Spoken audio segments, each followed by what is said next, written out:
Jason had a woman he liked when he was young. When she returned home after divorce, I was left forgotten in a heavy rain. That day, I borrowed an umbrella from a passing cleaner. Then I went to the airport and randomly bought the nearest flight. I thought it would be fine to go anywhere as long as there were no Jason and Monica. At 6 o'clock, Jason's car returned home. It was the servant who came out to greet him instead of his wife Vivian. Only then did Jason remember that because he was worried about Monica, he had forgotten to pick her up at the market. But it doesn't matter. His wife is gentle and never gets angry over such small matters. At 7 o'clock, the rain stopped. It was very dark, but Vivian still hadn't returned home. Jason began to feel inexplicably flustered. He called her 3 times. The first time there was no answer. For the second and third times, he couldn't get through anymore. That rainstorm came suddenly, and it seemed that the sky darkened in an instant. I ran somewhat in a sorry state to take shelter from the rain under the eaves by the roadside. Looking at the pouring rain all over the sky in a somewhat dazed way. An hour ago, Jason said he would come to pick me up and take me home. But now, there is still no sign of him. The girls taking shelter from the rain beside me were picked up one after another. Their boyfriends or husbands tilted their umbrellas over their heads as much as possible and took great care of them. I think Jason must be taking such great care to protect Monica at this moment too. The woman he liked when he was young. Later, they missed each other by some strange turn of events. I heard that she suffered a lot of grievances after marriage. In these 3 months of the divorce lawsuit, Monica's mother also passed away. Jason often lies awake at night worrying and sighing, and today is the day when Monica finally gets divorced successfully and returns home. In the morning, after Jason took a bath, he changed into a newly tailored suit. On the matching tie, there are light patterns of dachira. After marriage, I took care of all his daily needs. But that tie was not bought by me. The rain was falling ceaselessly, as lively as frying beans. But my heart seemed to suddenly become quiet. Auntie. I smiled and waved to the passing cleaner. I exchanged the newly bought seafood for the old umbrella in the aunt's hand. Seeing her extremely happy, I couldn't help but curve up the corners of my mouth. The umbrella is very old, but it can keep out wind and rain. It is better than the man who never comes. I walked out of the market and casually hailed a taxi by the roadside. When I arrived at the airport, I realized that I didn't have a place to go. I only have one grandma left. But if I go to find her, the old lady will know that I must have been wronged. In the end, I randomly bought the nearest flight. I thought it would be good to go anywhere as long as there were no Jason and Monica. Just before boarding the plane, my phone suddenly rang. The call was from Jason. I thought about it and didn't answer. When the ringtone stopped, I put his number on the blacklist. Jason returned home at 6 o'clock. When the car came to a stop, only the servant came to greet him. He paused. After taking off his coat, instead of handing it to the servant, he draped it over his arm. Where's my wife? Madam hasn't come back yet. Jason's steps stopped. Only then did he remember that Vivian had gone to the market on a whim to buy live seafood. He had said he would pick her up and go home together. But Monica fainted from crying in front of her mother's grave. In his haste to send Monica to the hospital, he forgot about picking her up. Jason glanced at the pouring rain outside. A vague sense of guilt welled up in his heart. Would Vivian be angry? But as soon as this thought surfaced, Jason shook his head with a smile. He had never seen a person with a softer and more generous temperament than his wife. She would never get angry over such a small matter. Sir, I see that you got caught in the rain. You'd better go upstairs and take a hot bath quickly. The servant reminded in a low voice. Jason nodded. When my wife comes back, tell her I'm upstairs. He went upstairs and took a hot bath. But somehow, even taking this bath made him feel a bit restless. Coming out of the bathroom, he felt a bit stuffy in his nose. When he wanted to take a cold medicine, he couldn't find the medicine box. Jason looked at his watch. It was almost 7 o'clock, and Vivian still hadn't returned. The rain outside seemed to have stopped, but the sky was even darker. He took out his mobile phone and called Vivian. The ringtone rang for a long time, but no one answered until it finally hung up by itself. Jason frowned. This was an unprecedented phenomenon. Vivian would never miss his call. Perhaps there was a traffic jam due to the heavy rain and a small accident on the road? Jason felt his heart suddenly tighten. He quickly made a second call. But the phone that could still be reached just now couldn't be connected. His eyebrows furrowed even deeper, and his expression gradually turned cold. But he still patiently made a third call. Still unable to get through. He stood there holding his mobile phone for a long time. Then he casually searched on the internet. Oh, it turned out that in his situation, he had been put on the blacklist by the other party. Jason suddenly laughed in anger. He felt that he should take back the words, I have never seen a person with a softer and more generous temperament than his wife. When the plane landed in that strange city, it was already late at night. As the signal was restored, new messages came in one after another on my phone. I noticed that several text messages had been sent from an unfamiliar number. Hello, Vivian. I'm Monica. I heard that you and Jason are angry and having a tiff because of me and you haven't come home yet. I'm very worried and sorry. I think I need to explain to you about me and Jason. He did like me, but that was all when we were kids. Jason has always called me elder sister, and I also regarded him as a younger brother. Because of me, there is a rift between you two. This is really not what I want to see. No one wants Jason to be happy more than I do. Vivian, after receiving my text message, can you call Jason back? Or at least, let us know that you are safe. I found it very ridiculous. If they are very worried about my safety, there are countless ways. With Jason's family background, it is extremely easy to find my identity information. But after I left home, it wasn't the police who looked for me first. It was Monica. I am really sick and tired of it. Monica will soon know about any little disturbance in my life. I didn't reply, but Monica was very persistent and she called me. I pressed answer. There was silence at the other end of the phone. After a moment, suddenly there was a very low laugh. Then Monica's voice came. It turns out that you are not as good as Jason said. You are really patient. It took 3 years before you started making a fuss, Vivian. Monica suddenly called my name. Since you are willing to vacate your position on your own initiative, I will ask Jason to give you more alimony. I smiled. Monica has been divorced once and has gone through a difficult divorce lawsuit. Presumably you are very experienced. Then I'll leave it to you. If I get a lot of money, I'll invite Monica for coffee. After saying that, I directly hung up the phone. Then I blacklisted the number and set up interception for all unfamiliar calls. On the 3rd day since Vivian left home, Jason made a call to her grandma who was thousands of miles away. After some small talk, he tentatively said, Grandma, Vivian said a few days ago that she wanted to go back and see you. No need to come back. I'm fine. It's such a long way. Don't go through the trouble. Jason held his phone tightly. On the huge terrace, he could see the setting sun in the west. And his heart seemed to sink little by little along with that sun. He knew that Vivian only had this one relative left. So he naturally thought that she must be sulking with him and had temporarily gone back to her grandma. But she hadn't gone there. So, where had Vivian been these days? He turned around and saw that familiar dressing table at a glance. The dressing table was as clean as ever, but her comb hadn't been put away in time. He walked over and picked it up. There were a few long hairs tangled on the comb. Vivian's hair was very good and very black. She had never had it permed or dyed. He held that comb, lost in deep thought and a trance. Monica's call came for the 2nd time before he came to his senses. Jason, I just passed by your garden and saw that the roses have all withered. Monica's gentle voice came, let the gardener clean it up. It's very ugly. No need. For the first time, he directly refused Monica. Monica was obviously stunned for a moment, but soon said again, Jason, are you angry? Yes. This is your and Vivian's home. Naturally, you are in charge. There was a sob in Monica's trailing voice. Jason's heart softened again. I didn't mean that, sister. Is there still no news of Vivian? No, it's all my fault. I shouldn't have come back, Monica cried softly. Jason listened to that faint crying and for some reason felt a little impatient. Vivian seldom cried. Only on the night of their wedding, because of the pain, she cried in his arms for a while. And in the 1st year of their marriage, he missed her birthday. It seemed that at that time, because Monica's husband was violent and he was too worried, he went abroad overnight. Jason was inexplicably a little annoyed. In 3 years of marriage, he had never known that Vivian had such a stubborn and willful side. He walked to the bed and sat down. After thinking for a long time, he still decided to call Vivian's only good friend. The friend was very surprised and said that she hadn't received a call from her. Vivian hadn't gone to her city either. When Jason hung up the phone, his hand was trembling a little. He lit a cigarette but didn't smoke it. Vivian was a bit of a neat freak. When she was at home, there was not the slightest peculiar smell in any corner of the whole house. The phone rang again, but it was a strange landline. In the past, he would never answer such calls. But this time, he pressed the answer button at the first time. Hello. His voice was a little tremulous. Jason, it's me, Vivian. For some reason, when Vivian's familiar voice rang out, Jason, who was usually taciturn, was inexplicably a bit sharp-tongued at this moment. Vivian, you're not a 3-year-old child. Is running away from home such a childish thing something people of your age should do? Do you know what negative impact it will have on the Gu family if this gets out? I'm sorry. Jason clutched his phone and loosened his tie. But he felt that the heavy boulder in his heart had suddenly been removed. If you know you're wrong, come back quickly. His tone became milder again. Jason, I'm calling you for something else. What's the matter? I sent you something. Calculating the time, you should have received it.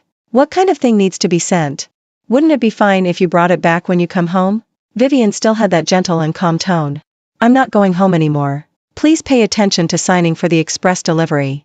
If there is no objection after reading it, please sign it. I will call you again in 2 days. This phone is borrowed from someone else. Don't call again. I won't be able to answer it. Vivian, what do you mean? Jason only felt that his heart, which had just relaxed a bit, suddenly tightened again. Jason didn't speak. Vivian didn't speak either, seemingly politely waiting for his reply. Where are you now? This is not important. Jason glanced at the silent twilight outside the window. At the other end of the phone, Vivian didn't say another word. She seemed to laugh softly. Then, she directly hung up the phone. Jason almost instinctively called back immediately. But the person who answered the phone again was already a strange aunt. She spoke in a dialect from an unknown place, and Jason couldn't understand it. He could only apologize and then hang up. The deep twilight descended, and he just sat there in the deep twilight, motionless. Jason turned and walked to the dressing table and put down the comb that he had been holding all along. He saw himself in the mirror. His brows were tightly furrowed, and there was a cloud of anger in his eyes. Jason quickly returned to his usual expressionless face.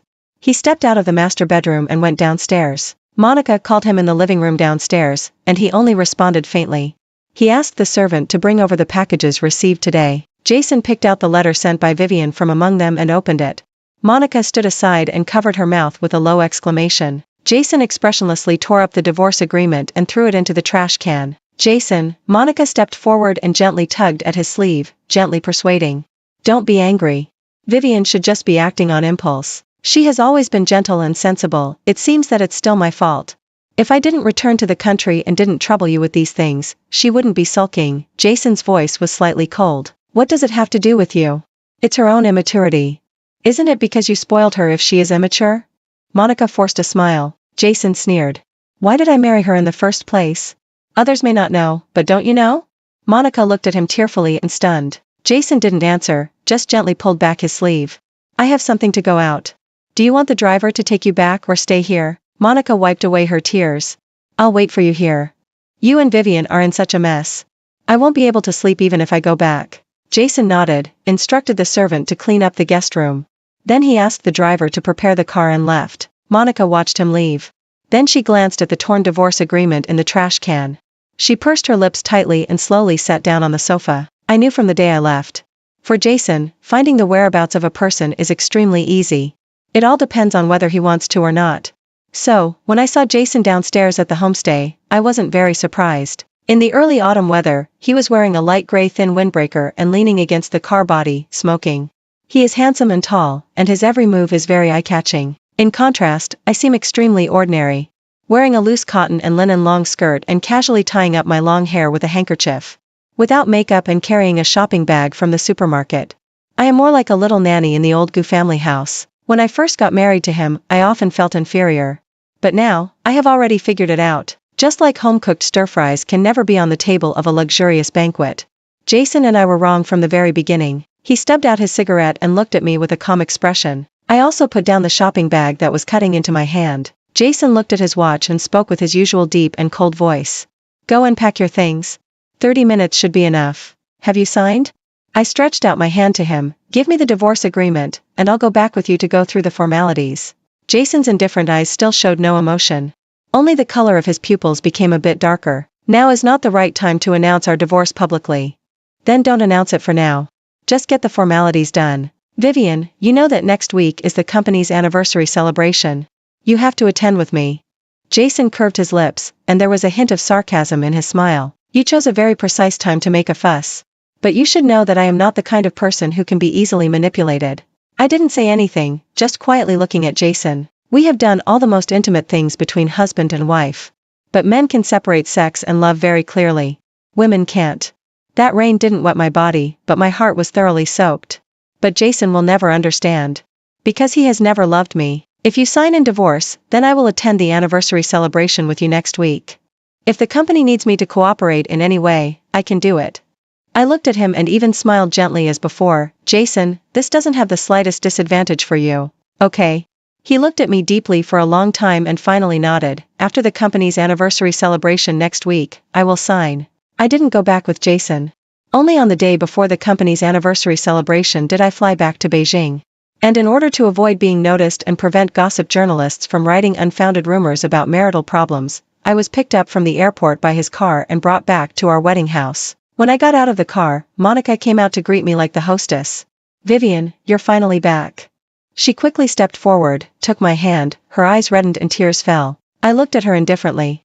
Her clothes, jewelry, and makeup were obviously all carefully prepared. It was a kind of very low-key and comfortable luxury. Just like the attire of every lady and miss from a wealthy family when entertaining guests at home. I didn't say anything, just pulled my hand out. Monica had very beautiful nails. There was a gemstone ring and a diamond ring on her fair finger. But I had nothing on my hand. The wedding ring was taken off long ago. There was even a thin callus on the palm. When I first learned of Monica's existence, I was still stupidly secretly comparing myself with her in my heart. But now, no matter how beautiful and graceful she is, there is not the slightest ripple in my heart. I didn't look at her again and didn't answer. I carried the bag and walked forward, bypassing her. Monica bit her lip in embarrassment. The servant came forward to take it. "Madam, let me carry it." I avoided with a smile. "No need." The servant didn't dare to say more and looked at Jason with some difficulty. "Let her be." Jason withdrew his gaze and walked towards the main building. But I didn't go back to the main building with him.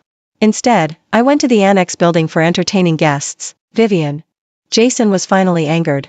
Perhaps it was because in front of a bunch of servants, what I did really made him and Monica embarrassed. I didn't stop and didn't answer.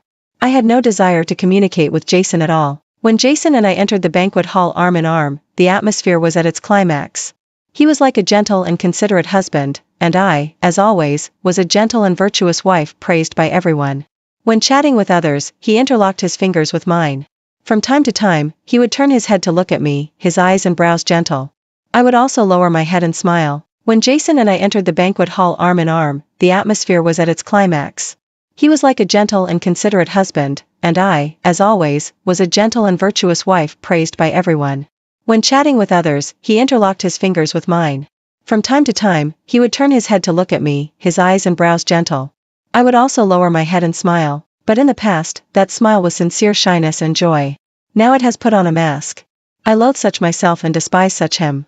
I just hope it will end sooner. But in the past, that smile was sincere shyness and joy. Now it has put on a mask. I loathe such myself and despise such him. I just hope it will end sooner. But at the end of the dinner, there was a plate of sashimi in front of me. A faint fishy smell came to my nose, and suddenly my stomach churned. I got up in a flustered manner and quickly went to the bathroom and vomited until I was dizzy. When I opened my eyes again, I was already in the hospital. Many people from the Gu family had come. Jason was sitting by my bedside. He held my hand and there was a rare joy on his face. "Vivian, do you know that you are pregnant?" When I opened my eyes again, I was already in the hospital. Many people from the Gu family had come. Jason was sitting by my bedside. He held my hand and there was a rare joy on his face. "Vivian, do you know that you are pregnant? It's just 45 days old." His voice was low and gentle, as tender as if he was afraid of scaring me. At that moment, I suddenly felt a little dazed. 3 years had passed in a flash, and there were only a few such times. And in 3 years, the number of times he met Monica was also extremely few. But every time, he was extremely gentle. "Grandma already knows about your pregnancy." He held my hand, and the smile on his lips was also gentle. "I have already asked someone to pick up the old lady. She is extremely happy." She was so excited on the phone that she cried. Lying on the bed, I suddenly shed tears too. Not having a child in 3 years after marriage was a worry for Grandma. But Grandma never knew that I didn't get pregnant because Jason said he didn't want a child. He had been very careful about contraception. But why is he so happy now? After the Gu family left, the ward became quiet. Jason brought me water. "Don't mention divorce again. Take good care of your body and have a peaceful pregnancy." I pushed away that cup of warm water. "I don't want this child." Jason's expression on his face didn't change at all. He lowered his head and looked down at me. "You tell Grandma yourself. As long as you are willing and let Grandma at such an age still be sad for you." Jason was certain that I would continue to endure injustice in order not to worry Grandma. But he forgot. When my grandma was young, she dared to take off her foot-binding cloth and resist her parents. She dared to break off the engagement and elope, and run thousands of miles away alone to seek refuge with relatives. After her husband became addicted to drugs, she dared to divorce resolutely and secretly take away her only daughter. Now that she is old, she looks fragile, kind, and uncontested. Jason pushed aside all the company's affairs. He began to wholeheartedly watch over me. I fainted at the anniversary celebration and was found to be pregnant. It had already spread like wildfire. Journalists and the media were tightly packed outside the hospital. On the day I was discharged from the hospital, the Gu family made a big show to pick me up. Everyone said I had a good life. With such a background, marrying into the Gu family, having a considerate husband, loving in-laws, and being pregnant, I can be called a winner in life. It's ridiculous to say that when the world judges a woman's success or failure, they often look at these chips attached to her by men. No one pays attention to her own self. No one will care about how turbulent her actual life is. Monica has left Beijing. Her maternal grandparents want her to go back and live there permanently. In the car, Jason held my hand. I told you from the beginning that between me and Monica, it's not romantic love. We grew up together. When we were young, in order to save me, she hit her forehead and there is still a scar. I liked her very much when I was young, but now, I just regard her as my elder sister. Vivian, there is really no reason for you to care about such a small matter. However, since you mind, then I will pay attention in the future. I will not meet Monica privately again and there will be no other contacts. Jason held my shoulder and tried to pull me into his arms. Let this matter end here. We have a child. From now on, let's live a good life as a family of 3, okay? In fact, at that time, I almost believed him. It is said that when a woman is pregnant, a hormone will be secreted. That hormone will make her reluctant to harm that little embryo in her belly. These days, I have been conflicted, tangled, and wavering. Grandma also told me, a husband can belong to someone else, but a child will always be your own. Seriously, at that moment I had an idea. Perhaps being found pregnant at this time is an opportunity given to me and Jason by heaven. No woman wants to kill her own child with her own hands. I am no exception. But just when I was wavering, Monica found a way to contact me. You know why Jason suddenly stopped using contraception from half a year ago? I was stunned for a moment. It seemed that it was indeed from that time. Jason no longer deliberately used contraception, because at that time I decided to get a divorce. You must be thinking that when I decided to divorce, Jason should be more careful about contraception. Monica suddenly laughed when she said this. Her laugh was a bit harsh and a bit desolate. Vivian, I can't give birth. If I could have children, how could Jason have compromised and married you back then? So, do you know how your child came about? He is only fortunate to come into this world because he is paving the way for me. I shouldn't have told you this at this time. I should have waited until the melon is ripe and the child is born. But Vivian. There was a jealous hatred of ruining everything in her voice. I regret it. I would rather destroy this way than let you give birth to Jason's child. I sat there and felt very cold. That chill seemed to spread from the soles of my feet to my whole body in an instant. But I didn't cry either. Instead, there was a strange sense of relief. I clearly perceived that all my emotions and entanglements with Jason were completely let go so lightly. Then have you ever thought that if I listened to you and insisted on having this child? You are not this kind of person. You seem gentle, generous, forbearing, and inclusive. But there can't be a single grain of sand in your eyes. I suddenly laughed. Monica, thank you for telling me these. Vivian, don't hate me. I just love him too much. You know, love is always selfish and blind. I didn't speak. I cut off the call, stood up, and walked to the window. In the garden at dusk, almost all the roses had withered. A gust of wind blew, and the last one on the branch in the cold also fell into the soil. The flowers have fallen. The dream should also completely wake up. On the day when Jason had dinner with Vivian for the last time, she wore a light green dress. That dress looked a bit familiar. It took him a while to remember. When they first met, Vivian seemed to be wearing a similar one. At that time, he had failed in his struggle with his family. Monica married abroad in despair. He went to meet Vivian Yunfuely and wanted to find an excuse to get rid of her. But before he could utter those unbearable and cruel words, she just reddened her eyes. Jason had never seen a girl shed so many tears. Her eyes were very big, and those tears gathered in her eyes. After a while, they fell one by one. She choked and said, I'm sorry. I really didn't know that you were forced to come and see me. I will go back and tell the elders in my family to dissolve our engagement. She was so embarrassed by his harsh words that she cried nonstop. But she kept apologizing to him. Jason watched her stand up crying and knock over the coffee. The stain of coffee soiled her light green dress. She lowered her head to wipe it, and tears fell one by one. Somehow, his heart was slightly touched. Thinking of the hopeless love. Thinking of Monica who got married. He actually felt a kind of decadence of going with the flow. Your name is Vivian, right? She was stunned for a moment and nodded. Yes. Do you want to marry me? She clutched the corner of her skirt and pursed her lips. Her long, curly and thick eyelashes drooped down, covering her slightly reddened eyes. She nodded very lightly, but her face flushed. Then let's get married. Her eyes suddenly widened, and there was astonishment and surprise in her eyes. But just now, he smiled, leaned back on the chair and looked at her lazily. The descendants of the Gu family all have good looks. Moreover, at that time he was still young and energetic, and a little flirtatious. When he looked at her and smiled like that, she was so shy. Just teasing you, Sister Vivian. Don't go and complain to my grandma. She quickly shook her head. No, I won't complain. After saying that, her earlobes were completely red, and she didn't dare to look at him again. After the date, he sent her home. When getting out of the car, he took her hand. 3 months later, they got engaged. 7 months later, she married him. And now, she has been married to him for 3 years. There is their child in her belly. Jason felt a very strange emotion surging in his heart. This child came as expected within his plan. He should be happy. But that happiness seemed to have other meanings. These days, he couldn't help thinking from time to time. Will the child be a boy or a girl? Of course, it's best to be a boy. But if it's a girl who looks a lot like Vivian, it should be good too. But why would he hope that the child looks like Vivian? His original plan was that this child would call Monica Mom in the future. Jason vaguely felt that some things seemed to be getting out of control. But he actually didn't want to rein in at the brink. He inexplicably wanted to lose control completely. That dinner was cooked by Vivian herself. She didn't have morning sickness that day and was in good spirits. So he let her do as she pleased. She even accompanied him and drank a little fruit wine that was harmless to pregnant women. When he was slightly drunk, he felt that Vivian seemed extraordinarily beautiful. Did you put on makeup? Just a very light touch. The color of your lipstick is very beautiful. Thank you. She smiled with slightly curved eyes. He also smiled. He stood up and walked behind her, placing his hands on the armrests of the chair beside her. Jason lowered his head, and his tall nose brushed against her thick sideburns. It was an intimate and charming scene. Shall I ask the servant to move your things back to the master bedroom? She didn't nod, but she didn't shake her head either. She just picked up her glass and clinked it with his again. Later, he took her for a walk in the garden. The moon was bright and the stars were sparse, and there was a layer of slightly withered rose petals on the lawn. She was very quiet along the way. Only the early autumn wind blew the hem of her long skirt. Jason followed behind her and suddenly felt a bit drunk.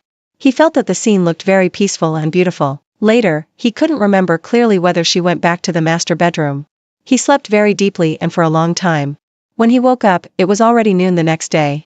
He turned over and subconsciously reached out to the side of the bed. Vivian. The hangover made his head hurt a little. He barely managed to sit up. The bedroom was empty. There was only one pillow on the big bed. She didn't come to live here last night, and Jason didn't know at that time. Not just last night.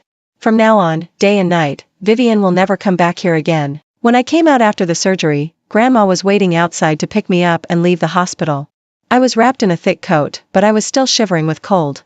Grandma put the warm water bag on my lower abdomen and held my hand tightly. Her body was a bit stooped and her legs were bent. But her hand was still very warm and strong. It seemed to give me great courage to move forward. I told the Gu family back then that we don't want any repayment of kindness. I leaned on Grandma's shoulder and acted spoiled. If you feel sorry for me, then make a bowl of egg custard for me. I haven't had Grandma's egg custard for a long time. When we reached the hospital entrance, I saw Jason's car. He got out of the car, his face was cold and stern, and the corners of his lips were tightly pursed. Grandma subconsciously wanted to protect me behind her. But I gently shook my head. Jason strode up to me and reached out to hold my shoulder. Vivian, where's the child? I had an abortion. How dare you, Vivian? He held my shoulder and his fingers gradually exerted more force. I saw his pale and livid face. There was anger and pain churning in his eyes. I pried off his fingers one by one. Please sign quickly and complete the divorce procedures. I won't divorce you. Jason's voice was deep and cold, word by word. Then let's go to court. If you want to make a big deal out of it. Turning what was once a so-called beautiful story into a joke after dinner. I smiled indifferently. Then I'll accompany you. Jason still wanted to say something. But his phone suddenly rang. I vaguely heard Monica's name again. Then his expression changed. I know. I'll go there immediately. He answered in an urgent tone. After hanging up the phone, he looked at me again. Vivian, wait for me to come back. Let's have a good talk. But I didn't wait for him to come back and talk to him. I directly went to find Mrs. Gu. I didn't hide anything and didn't add any embellishments. I just repeated those words that Monica said verbatim. Mrs. Gu is a very decisive woman. Just like when she broke up the lovers neatly back then and forced Monica to marry far away. Now she takes action again. Jason and I quickly ended our legal marital relationship. And Monica, under Mrs. Gu's thunderous methods, the Shu family couldn't withstand the pressure and started forcing her to marry again. I heard that she even tried to commit suicide. Jason stayed by her side in the hospital for a day and a night. I also heard that Jason was determined to marry Monica. Mrs. Gu was so angry that she gave him 2 slaps and wanted to drive him out of the Gu family. But all of this has nothing to do with me anymore. I followed Grandma back to the small county thousands of miles away. I renovated and took care of Grandma's small yard again. I plan to plant roses all over the yard in the spring of next year. When I got out of the small confinement period, Jason suddenly came looking for me. Grandma didn't open the yard door. He stayed outside for a long time and didn't leave until early in the morning. And the next morning, when I went out to get milk, I saw him again. In the early winter weather, he was only wearing a thin coat, while I was wrapped in one of Grandma's cotton robes because I was very afraid of the cold. Neighbors looked at him curiously and stopped in their tracks. After all, in our small county, it's rare to see such a handsome and wealthy man. But I only took one look at him and then shifted my gaze. Jason didn't speak either, but he followed me all the way. After I got the milk, I bought breakfast and turned back. He also followed me all the way until I reached the yard gate. Vivian. He finally spoke and called my name. I didn't stop. I pushed open the yard door and went in. I turned around and was about to close it. Jason took a step forward and reached out to block it. Vivian, Monica is going to get married next spring. When I grew up, it seemed that I had never lost my temper with anyone. I didn't even have an argument with anyone. But this time, I suddenly took action. The warm milk was splashed on his face. His extremely expensive coat and the cashmere sweater inside were all soiled. He was a bit stunned and frowned tightly. Vivian. Jason, if the person she is going to marry next spring is you, then I still respect you as a man. But now it seems that you don't love her that much either. After all, giving up the identity of the heir of the Gu family, you can marry her. And you can't bear to. Vivian's words were only half right. He really didn't love Monica that much. But it wasn't because he couldn't bear to give up the so-called heir status. He just really, already, no longer liked her as much as he did when he was young. After Vivian got pregnant, Jason actually thought about it. The 3 of them, a family of 3, would live well. That once dirty and despicable thought would be buried in his heart forever. Because of pity and affection, he crossed that line with Monica late at night in a foreign country. And on an impulse, he gave Monica a promise about a child and marriage. But in fact, he regretted it very early. But Monica told Vivian. Then, without hesitation, she got rid of that child. And at the moment when he learned that the child was gone, there was only one thought in Jason's heart. That was, he couldn't keep Vivian anymore. Just like the roses, once they fall, they fall. But Vivian was everywhere in their wedding house. The servants would often blurt out things like what the madam is like, what the madam likes, what if the madam knew. And there was himself. Every time he returned home at 6 o'clock. Clearly knowing that that person had already left, he still hoped that it was her who would come out to greet him. He once thought that Vivian was a cup of bland, always warm water at a constant temperature of 45 degrees. An unimportant existence. But how can people live without water? He would often think of that last dinner they had. The way she looked after drinking a little fruit wine. The color of the lipstick she wore that day was very beautiful. He would often think that if later when they were taking a walk, he went to hold her hand. If he hugged her from behind. If he gently called out, "Wife." Would she soften her heart and give him another chance? He would also often think that if he hadn't forgotten to pick her up that day in the heavy rain. If he appeared in front of her in time. Would the ending of the story be completely rewritten? But talking about these again has no meaning at all. He could only tell himself to look forward. Vivian is still single. Vivian has rejected many men who pursued her. After all, Vivian loved him very much back then. He would always go to her place 2 or 3 times a year. But when he went to look for her for the 9th time, the same story played out again. But the male lead in that story was no longer him. The rain was very heavy that day, just like the time he forgot to pick her up. But this time, the male lead didn't make the same mistake as him. In the pouring rain, the man's car stopped steadily in the rain. Vivian was standing under the eaves to take shelter from the rain. When she saw the car coming, she wanted to run over and get in. But the man waved his hand repeatedly to stop her.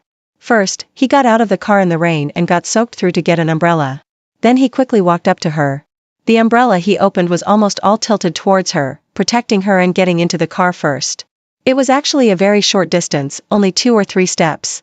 But the man couldn't bear for her to get even a little bit of rain. He would rather get soaked through himself. Jason just sat in the car like that, staring blankly at that scene. The windshield wipers swung back and forth quickly. The whole world was almost swallowed up by the heavy rain. The car carrying Vivian sped away and was gone forever, and that heavy rain years ago. The heavy rain when he forgot Vivian. But after a long time, it poured down on him like a downpour. Jason smiled bleakly. He started the car and turned it around. The car was like an arrow leaving the bow, piercing through the dense rain curtain. At a certain moment, he seemed to see Vivian, who was once young and tender, again. At that time, they had just gotten engaged. His mother didn't like her, but his grandma liked her very much. At the engagement ceremony, Grandma once told her, "Vivian, if Jason bullies you, come and tell Grandma. Grandma will support you." So at that time, every time he teased her until she was shy, she would always say, "I'll go and complain to Grandma." He couldn't help but smile. And he remembered their wedding night. She cried because of the pain. He held her and coaxed her. Deliberately joking, he said, "Why don't you say you'll go and complain to Grandma?" She cried and laughed, and then angrily pounced over and bit him. And he lowered his head and kissed her, and then she obediently closed her eyes under him again. Jason finally understood. In fact, when he first saw Vivian back then, he had already fallen in love with her. It's just a pity that people often sigh and feel sorry when the flowers fall. And when the flowers are in full bloom, they don't seem to be very happy or cherish them. In the second year after Vivian divorced him, all the roses in the wedding house withered. But in the small town thousands of miles away, the yard of Grandma's house was full of roses. But those flowers that bloomed very well no longer belonged to him. Jason suddenly raised his face. He was afraid that he would awkwardly shed tears. Right in this pouring rain. In Vivian's new life that has already begun.